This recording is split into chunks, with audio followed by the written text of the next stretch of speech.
خوش آمدید دوستو، ہارر سٹوریز میں آپ کو خوش آمدید کہتے ہیں۔ آج ایک سچی کہانی آپ کو سنائیں گے جو کہ 2018 میں پیش آئی۔ یہ واقعہ ہے جو ہمارے دوست نے بتایا۔ وہ کہتے ہیں کہ میرے والدین کی نئی شادی ہوئی تھی۔ نوبیاہتا جوڑے کو مکان کے حصول میں سخت دشواری پیش آ رہی تھی۔ آخر انہوں نے 2 اور نوبیاہتا جوڑے کے تعاون سے ایک مکان کرائے پر لیا، جس میں ہر جوڑے کے لیے ایک کمرہ تھا۔ کئی ہفتوں کی تنگ دو کے بعد وہ ایک ایسے مکان تلاش کرنے میں کامیاب ہو گئے جس میں 7 کمرے تھے اور کرایہ بھی بہت کم تھا۔ یہ مکان ایک سڑک کے اختتام پر کھیتوں کے بیچوں بیچ واقع تھا اور عق میں خشک رنگ درختوں کے جھنڈ تھے۔ 3 منزلہ مکان سورج کی روشنی میں دور سے چمکتا دکھائی دیتا تھا۔ تینوں جوڑے خوشی خوشی مکان میں منتقل ہو گئے۔ پہلی منزل میں سامان رکھا۔ کلاٹ اور کیتھرائن نیلسن نے سامان کے رخ والی خوابگاہ پسند کی۔ ڈاک اور نور چپمین نے دوسری منزل پہ ایک واسع و عریض کمرے کو خوابگاہ بنایا اور میرے والدین کے حصول میں واسع ہال کے سرے کا کمرہ آیا۔ مکان چونکہ بہت بڑا تھا، اس لیے تیسری منزل کو بند رکھنے کا فیصلہ کیا تاکہ گرمی سے بچا بھی جا سکے اور سامان بھی زیادہ بکھرے نہ پائے۔ سامان کو ترتیب دینے اور مکان کی آرائش میں زیادہ وقت نہ لگا کیونکہ مکان پہلے ہی سے خواب سجا ہوا تھا۔ گھر کی تزئین و آرائش شاندار باغیچہ، سنگ مرمر کے چبوترے، مالکوں کے تمول کی شہادت دے رہے تھے۔ نوجوان جوڑے حیران تھے کہ مالکوں نے اس قدر شاندار مکان چھوڑنا کیسے گوارا کیا۔ امی کو پرانی چیزیں جمع کرنے کا شوق تھا، ان کو ایک جنون جیسا تھا، اور اس مکان میں پرانی چیزوں کا خزانہ دیکھ کر ان کی تو خوشی کا کوئی انتہا ہی نہیں رہا۔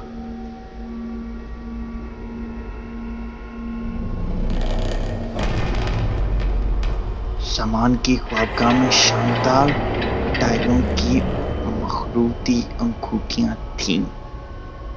ایک کمرہ جس کے وسط میں خوبصورت زنجیروں کے ساتھ مورتیاں لٹک رہی تھیں۔ خوبصورت بالکنی نے مکان کا حسن تو دوبالا کر دیا تھا۔ انہیں اس مکان میں آئے چند روز گزرے تھے۔ کیتھرائن، نور اور امی سیڑھیوں کے دروازے پر رنگ کر رہے تھے کہ انہوں نے بل کھاتی ہوئی آہیں سیڑھیوں پہ کسی کے دوڑنے کی آواز سنی۔ وہ تینوں یک لخلا طرح مڑی۔ پوری سیڑھیاں ان کے سامنے تھیں، تاہم پیروں کی چاپ کے باوجود سیڑھیوں پر کوئی نظر نہیں آ رہا تھا۔ اس رات جب انہوں نے اس کا ذکر مردوں سے کیا تو ان کی لبوں پہ مسکراہٹ پھیل گئی۔ اور معاملہ ختم ہو گیا۔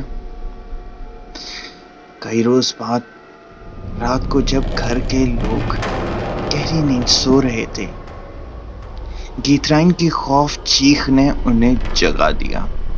وہ پکار رہی تھی، کوئی میرا گلا گھونٹنے کی کوشش کر رہا ہے، مجھے بچاؤ، میں اٹھ نہیں سکتی۔ سب اس کی خوابگاہ میں جا گھسے۔ وہ کسی نادیدہ طاقت سے الجھی ہوئی تھی اور وحشیانہ انداز میں ہاتھوں کو ہوا میں لہرا رہی تھی، جیسے ہوا سے لڑ رہی ہو۔ اس کے خاوند کا چہرہ خوف سے زرد ہوا گیا تھا۔ وہ گیترائن کو بستر سے اٹھانے کی ناکام کوشش کر رہا تھا کہ نادیدہ طاقت نے زور سے دھکے سے گیترائن کو فرش پر گرا دیا۔ اس کے ٹخنے پر موچ آ گئی اور سر دیوار سے چٹکرا گیا۔ کلاتھ اور گیترائن تو اسی دن مکان چھوڑنے کے لیے تیار تھے، مگر انہیں دوسروں کے اصرار پر اپنا ارادہ بدلنا پڑا۔ گیترائن کے علاج کے لیے جس ڈاکٹر کو بلایا گیا وہ اس علاقے کا پرانا باشندہ تھا اور مکان کے مالکوں سے اچھا واقف تھا۔ جب اس رات کے واقعے کا ذکر کیا گیا تو وہ بڑبڑایا، عجیب بات ہے، یہ مکان؟ پھر ایک دم خاموش ہو گیا اور اصرار کے باوجود مزید کچھ کہنے سے انکار کر دیا۔ چند دن بعد پھر سیڑھیوں پر کسی کے اوپر جانے کی چانپ سنائی دی، جو سیڑھیوں کے سرے پر چند لمحوں کے لیے رک گئی، اور جب دوبارہ سنائی دی تو وہ غسل خانے کا دروازہ زور سے بند ہوا اور پانی سلفیجی میں گرنے لگا۔ میرے ابا سیڑھیوں کی طرف لپکے اور غسل خانے میں جا پہنچے۔ وہاں کوئی نہیں تھا، لیکن پانی پوری تیزی سے گر رہا تھا۔ ابا نے اسے بند کر دیا اور واپس آ گئے۔ تھوڑی دیر بعد دوبارہ کسی کے اوپر جانے کی آواز سنائی دی۔ ابا اس کے تعاقب میں دوڑے۔ سیڑھیوں کے اوپر جا کے آواز کچھ دیر کے لیے بند ہو گئی، پھر آہستہ آہستہ غسل خانے کی طرف بڑھے۔ پھر ان کو دروازہ کھلنے اور بند ہونے کی آواز سنائی دی، لیکن دروازے میں قطع کوئی جنبش نہ ہوئی تھی۔ سلفیجی اور نہانے کے ٹب میں پانی گرنے کی آواز سنائی دے رہی تھی، حالانکہ پانی بالکل بند تھا۔ شام کو جب گھر کے لوگ کھانے کی میز پر جمع ہوئے تو سیڑھیوں سے کسی کے اترنے کی آواز سنائی دی۔ وہ سامنے ہال کی طرف دوڑے، ساتھ والے کمرے کا دروازہ کھلا اور کوئی باہر نکل گیا، حالانکہ کلاڈ نے اس دروازے کو تالا لگایا رکھا تھا۔ کلاڈ کو شک ہوا کہ کوئی اوپر ہے۔ وہ اطمینان کرنے کے لیے سیڑھیوں چڑھنے لگا کہ اچانک بھاری قدموں کی چانپ سنائی دی۔ کوئی نیچے آ رہا تھا۔ وہ غیر محسوس طور پر کلاڈ کے پاس سے گزر گیا اور ٹھنڈی سانسیں کی ہوا کلاڈ سے ٹکرائی۔ اس کے بعد ساری سیڑھیوں پر ایسی بدبو پھیل گئی جس سے متلی آنے لگی۔ یہ بدبو کئی روز تک پھیلی رہی۔ وہ ان واقعات کے بعد مکان چھوڑ دیتے، لیکن کرایہ بہت کم تھا اور اب تک اس کا خیال سے رکے ہوئے تھے کہ محض وہم ہے۔ لیکن اس روز انہوں نے فیصلہ کیا کہ اگر دوبارہ کوئی واقعہ رونما ہوا تو وہ مکان چھوڑ دیں گے۔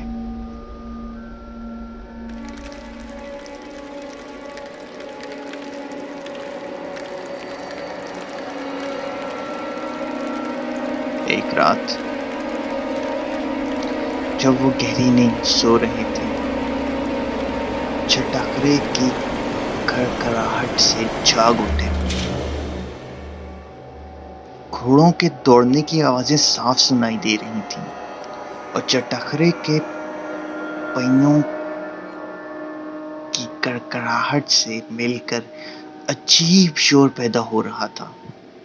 یہ شور آہستہ آہستہ مکان کی عقب میں جا کر ختم ہو گیا۔ پھر سرگوشیوں کی آوازیں آنے لگی جو بتدریج بلند ہوتی گئیں، لیکن کوئی لفظ سمجھ نہیں آیا۔ ایک نیا شور پیدا ہوا اور بھاری شہتری جھگڑے سے اتر جانے لگے۔ جو ہی سورج کے پہلے کرن نمودار ہوئی، جھگڑا جیسے چل دیا اور پھر رفتہ رفتہ اس کی کڑکڑاہٹ فضا میں تحلیل ہو گئی۔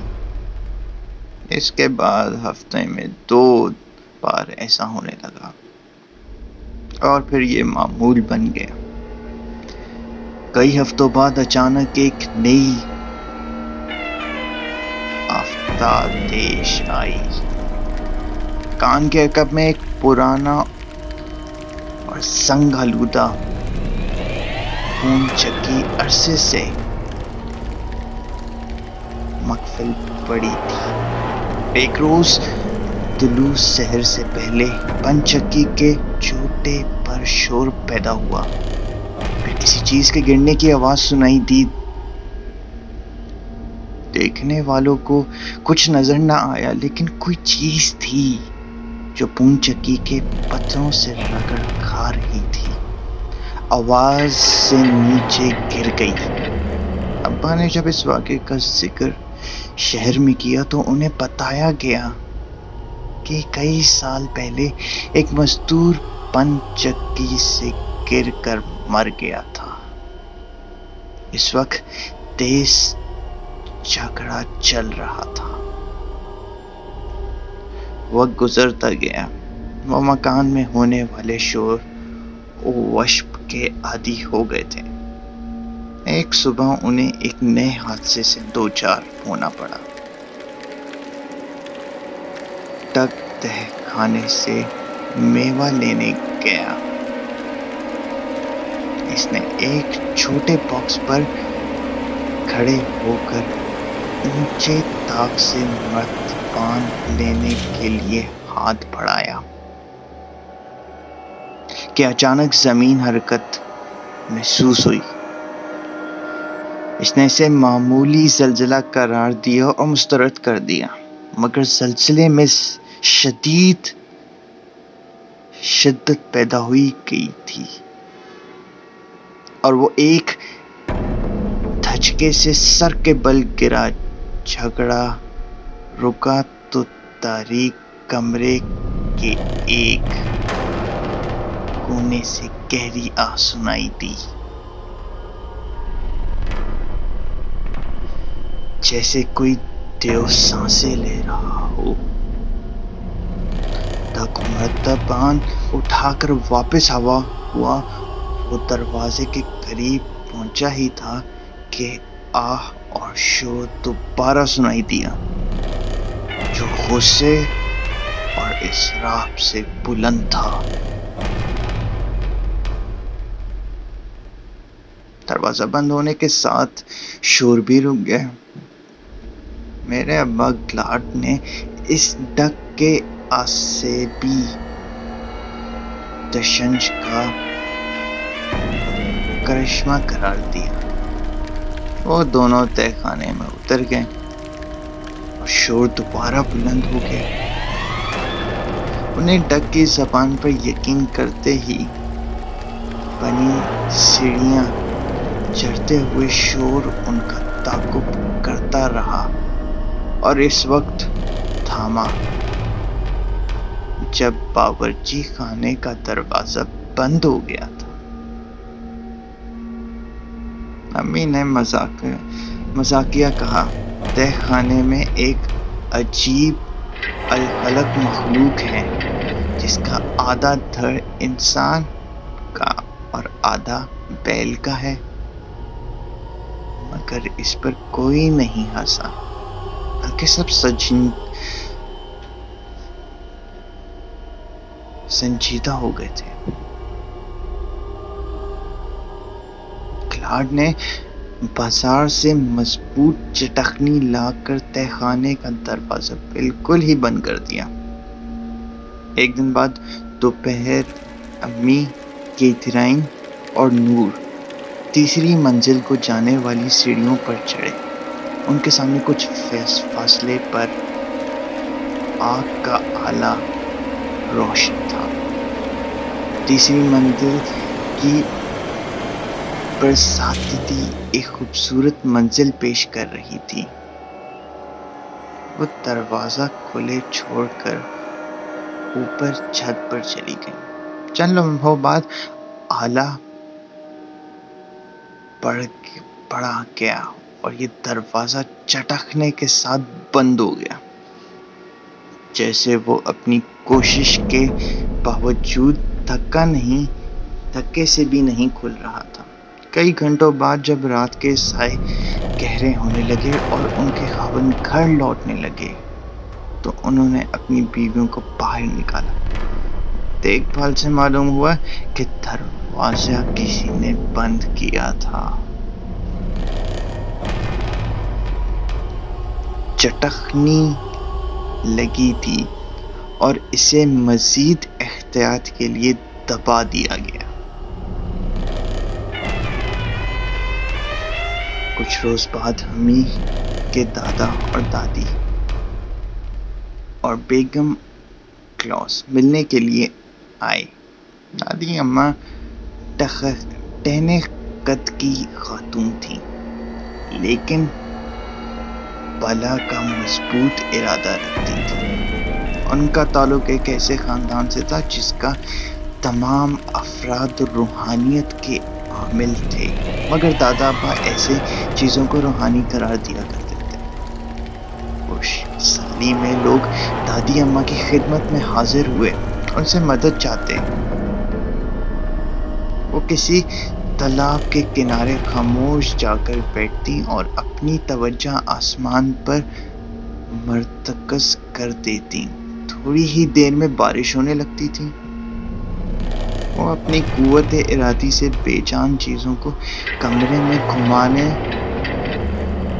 لڑکھڑانے اور ناچنے پر مجبور کر دیتی تھی۔ ایک دن دادا عین اس وقت گھر پہنچے جب دادی اماں ایسی کرسی کو کمرے میں گھما رہی تھیں اور خود اپنے 250 پاؤنڈ وزن کے ساتھ اطمینان سے اس پر پرچمان تھیں۔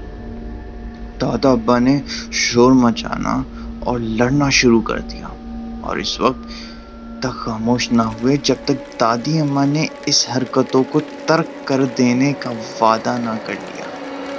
لیکن اب گھر کے عجیب و غریب ماحول میں ان کا وعدہ ٹوٹ گیا۔ ایک دن جب سارے لوگ بڑے کمرے کے خوبصورت عیش-دان کے گرد جمع تھے، دادی اماں نے کہا، اس کمرے میں ہمارے علاوہ کچھ اور لوگ بھی موجود ہیں۔ آتش دان کے اوپر سنہرے بالوں والی ایک خاتون کی تصویریں لٹک رہی تھیں۔ اس کے قد و خیال دلکش اور رنگ حسین تھا۔ بال خوبصورت انداز میں شانوں پر بکھرے ہوئے تھے۔ میں یقین سے کہہ سکتا ہوں کہ اس خاتون کی موت طبی نہیں تھی، اسے آہستہ آہستہ زہر دے کر مارا گیا، مگر لوگوں نے اسے طبی موت جانا۔ دادا ابا ایک دم چونکے، ان کے چہرے کے تاثرات بتا رہے تھے کہ وہ دادی اماں کو وعدہ یاد دلا رہے ہیں۔ دادی یہ دیکھ کر خاموش ہو گئیں۔ دوسری زبان میں نے وہ دادی سے کہا کہ وہ مزید کچھ بتائیں. دادا شہر گئے ہوئے تھے اور نور اور گیترائن بھی گھر پر تھیں.